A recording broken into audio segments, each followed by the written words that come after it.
আসসালামু আলাইকুম, স্বাগতম জানাচ্ছি বিবিসি নিউজ আন্তর্জাতিক সংবাদে। শুরুতেই সংবাদ শিরোনাম, এরপর বিস্তারিত। ইরানের ক্ষেপণাস্ত্র হামলায় কাঁপল ইসরায়েল।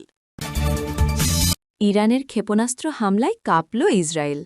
যুক্তরাষ্ট্র ও ইসরায়েলের যৌথ হামলার মধ্যে ইসরায়েলে পাল্টা ক্ষেপণাস্ত্র ছুড়েছে ইরান। এরই মধ্যে উত্তর ইসরায়েলে বিস্ফোরণের শব্দ শোনা গেছে। ইসরায়েলি সামরিক বাহিনী জানিয়েছে আকাশ প্রতিরক্ষা ব্যবস্থা ব্যবহার করে ক্ষেপণাস্ত্র ভূপাতিত করার চেষ্টা চলছে। তবে হামলায় তাৎক্ষণিকভাবে কোনো ক্ষতি বা হতাহতের খবর পাওয়া যায়নি। টাইমস অফ ইসরায়েলের প্রতিবেদনে বলা হয়, উত্তর ইসরায়েলে ইরানের ব্যালিস্টিক ক্ষেপণাস্ত্র হামলায় এখন পর্যন্ত কোনো হতাহতের খবর নেই বলে দেশটির জরুরি সংবাদ সংস্থা জানিয়েছে।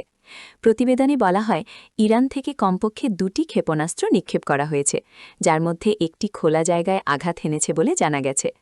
আইডিএফ জানিয়েছে ইরান থেকে আরও একটি ব্যালিস্টিক ক্ষেপণাস্ত্র উৎক্ষেপণ শনাক্ত করা হয়েছে।